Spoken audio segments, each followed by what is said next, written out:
everyone, this is Meg at Chasing Retro. We're going to talk about wallpaper. As you can see from my background, I love wallpaper. I love it in any way, shape, or form, especially vintage. This is a beautiful country blue and peach floral wallpaper that I found recently at a thrift store, and I will be using it in some projects coming up, including a house and home journal.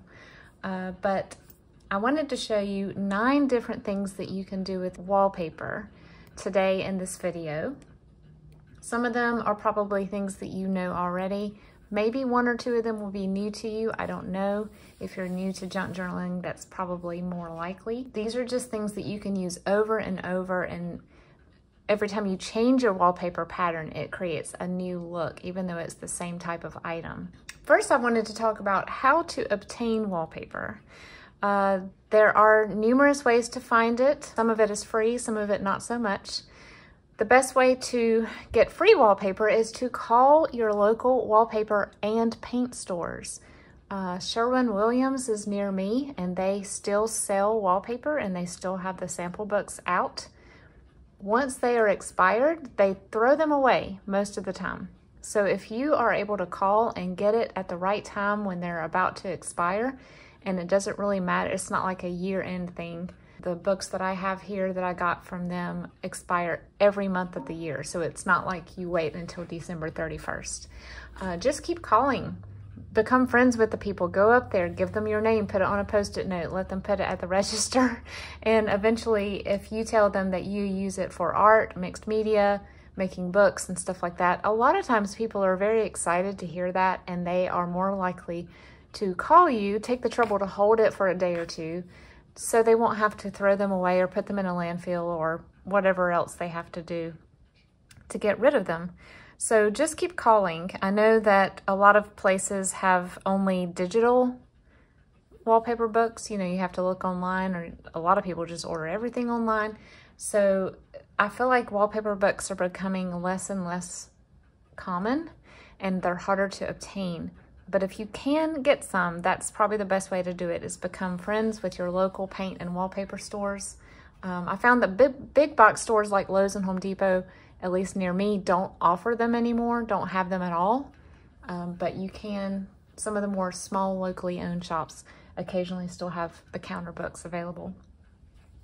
Number 2, you can purchase wallpaper books themselves online. They are very heavy, and so they normally cost a lot to mail, but you can also find Etsy shops and sellers like that will sell you just a random assortment of sheets from wallpaper books. These can be modern wallpaper books, like they went to Sherwin-Williams, got them, and they're selling them, or they can be vintage. And if you want a true vintage wallpaper book, you will pay a lot for it, and you will pay a lot to ship it, unless you just are at the right place at the right time. I've never seen one in a thrift store, but I have seen them on Facebook Marketplace. You can occasionally just keep searching. Unfortunately, Facebook Marketplace won't let you save searches like eBay will, so you just kind of have to remember once every week or so to go look to see if there are any people tossing vintage wallpaper books out on Facebook Marketplace for a low price or free. Oh, one more way to get wallpaper. Besides the little Tim Holtz wallpaper packs that you can buy that aren't really wallpaper, but he does a really good job of making it feel like wallpaper, one of the things you can do is purchase wallpaper digitals. I'm going to list my favorite Etsy shops down below that offer high-res scanned wallpaper digitals that you can use again and again and again in your personal and commercial projects. They are gorgeous. If you print them at high resolution on premium matte photo paper, they look like the real thing. They are absolutely stunning, and the colors are rich and vibrant. That is a great way to find vintage wallpaper without having to have the actual wallpaper in your home. A lot cheaper, and you don't feel as bad about ripping it up or folding it or cutting it wrong, because hey, it's just a digital and you can print another one. So all of that behind us, let's go to the projects, ways to use wallpaper. The first one is sort of a no-brainer, but you can use it to make cards and tags. Here are 2 tags I have as samples for you guys. These are going in the floral journals I'm working on right now. These are both vintage wallpaper pieces. I got this one in Happy Meal, and I found this one at a thrift shop.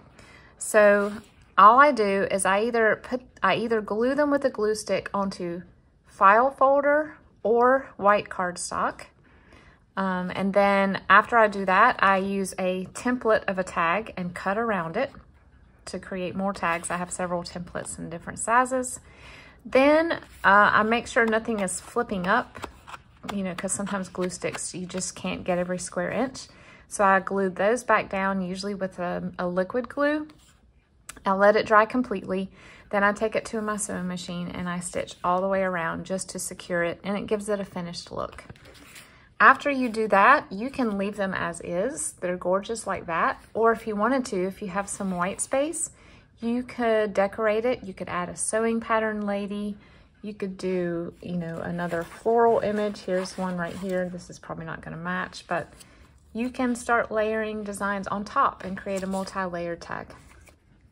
That is way to use wallpaper number 1. Number 2. This is not a journal. This is one of my books that I use as a background for gluing things, but you can just rip a sheet haphazardly, diagonally down like that, and you can glue it down to a page in the corner. You can even make it bigger than this. This is a great way to add journaling space on top of a page with lots of text on it, or a very busy picture that maybe you couldn't journal on. Or instead of gluing the whole image down, you could also glue the corners down, the edges in the corner, and create a tuck spot / side pocket. I like the torn look because it just reminds me of, you know, wallpaper gets torn when you're removing wallpaper. It has this look to it. I think it's kind of grungy and cool. But yeah, definitely add it either all the way down as a journaling spot. You can easily write over this with a Sharpie or some sort of dark marker, or create a side tuck or a pocket with it. This is also a great way to use the wallpaper pieces you have that are brittle and can't be folded. And if you've had wallpaper that's old, you know what I'm talking about. There are some wallpapers, this is a new one, so you can fold it any way you want to. It still has that flexibility, almost like a plasticky feel. But if you get a piece of vintage wallpaper like this one, when you try to fold it, it can crack, and you don't want to do that. Do projects where you have to fold. So this is a great way to use your more brittle paper. If it is extremely brittle, you can always glue it down first to some cardstock and then do the same method where you tear it and create a pocket or a tuck spot. Idea number 3, use wallpaper in collage. This is the master board I showed you guys last week. I have since cut it down into pockets. This will be a pocket for the floral journal, and as you can see, here's a little piece of wallpaper. When I make collaged pages in my journals, or when I make master boards to cut up and use in a journal, I love using snippets of wallpaper. It's a great way to add color and texture, because this is more of that, more of the feeling of, I think it's called reticulated, where it sounds funny when you scratch it. So this is just a great way to add to your collages that aren't just book pages. Idea number 4. This is probably my favorite idea. So sometimes we have wallpaper with very large images on it. It might be, most of the time it's florals, but it could be some other, say it's a large bird or a vase or something like that. You can salvage the image and put your own background, your own spin on it, if you will, by getting a piece of printed cardstock, fussy cutting the wallpaper out, and then gluing it down with a glue stick, and then using a sewing machine to applique the edges. This is not perfect applique. Don't look closely. I'm not that great at it. If you want it to look more pristine, you could put the stitches closer together. You can't applique like you would on fabric, because it will pierce completely through the fabric and it will probably punch the whole flower out and it will fall off your card. But you can use You can use a straight stitch if you'd rather, but here is just a zigzag stitch, and I went all the way around. I used white thread, so on the back, it will not interfere with journaling space. But this is, and also one more thing to note, I did a corner on this one just because the sheet of wallpaper that I had already cut this flower off. This was the way the sheet was. It was going off of the page. But if you have a complete whole flower, you could even put it on the center of a card, and that would be beautiful too. So you don't always have to put it on the edge like this one, although I kind of like this look. Number 5, make envelopes. And this is something that you would reserve your less brittle, less vintage wallpaper for. So this is not, I don't use an envelope punch board or any special tool for this. This is just, I believe it is a 10 by 6 piece of wallpaper, and I fold it up this way, leave a little space, and then fold it down this way. And I do a corner punch to round the corners right here and here. And then I start here on my sewing machine and go all the way around. And you have an envelope. If you like to have a closure, this is where you could add something like a cardstock circle with a brad and one here too, and then create a string closure. There are tutorials on YouTube on how to do that. But I kind of just like to leave it like this and then to paper clip it onto the edge of a page. But this is just a great way to use a sheet of wallpaper and get the full version of this beautiful print without, you know, covering it up too much. You could also embellish this in any way you want to, but usually when I do these, I like to let the wallpaper stay as it is and just leave the beauty as a simple beauty. Number 6, pockets. And this is the basic of the basic pockets. This is just a 4.5 by 3.5 piece, which is going to fit into the journals I'm making currently. Once I glue these down, I will probably add a piece of decorative trim, you know, fabric or a yarn or a fringe trim here. If you want to sew them onto your pages, you can. You would just sew it 3 ways.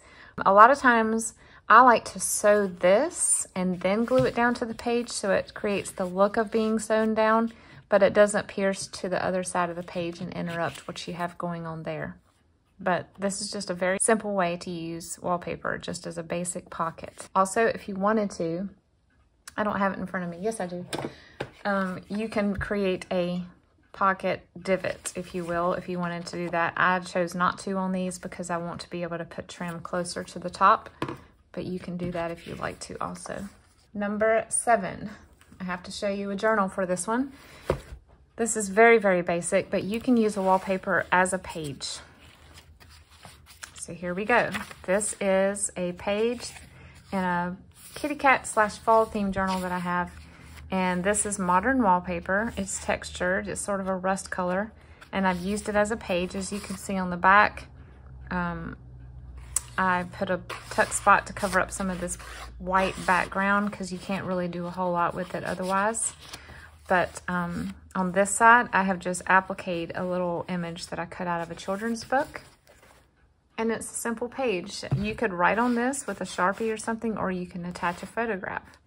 But it's another way to add color and texture to your journal as a whole page. Number 8, you can make cutouts with punches. So I have a large circle punch, as I showed you here. I punch upside down so I can see where I'm actually going. So you have something like this that you could use to decorate a page or a tag or a pocket. Or if you have a more fun punch, you can use something like this. I'm gonna have to cut some off to get closer to it.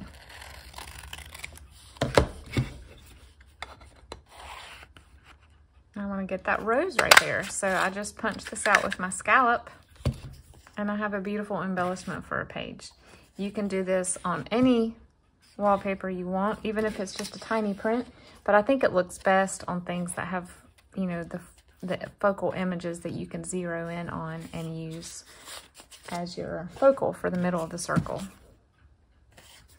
And last, number 9, you can use wallpaper to create a miniature book cover. This is another reticulated piece. It's sort of a silk type wallpaper, and it's a beautiful paisley print. And I just use some scrap paper and I fold them, I layer them, and I usually put no more than 5 or 6 pieces in it. Then I open it flat and I sew along the crease. Then I use a bone folder and I make sure that it's really secure. After that, if you wanted to, you could decorate this, or you could tie a little string around it to close it, whatever you'd like to do. It's a pretty substantial cover, so you can put it in and out of pockets over time and it will not hurt anything. But this is a great way to use a piece that is just sitting around in your scrap bin and you don't know what to do with it. You can mass make these ahead of time and have them available for a small gift for someone, or just to toss into a journal pocket. I hope that these ideas have given you some inspiration on some ways that you can use wallpaper that you have that's sitting around in rolls, in stacks, in sample packs that you get from people. I hope that you will join me in the next video, which I hope will be the flip through of these floral journals that I've been showcasing and showing you a little bit along the way and showing you pieces of today. But I hope you guys have had an excellent weekend, and I will see you in the next video. Take care.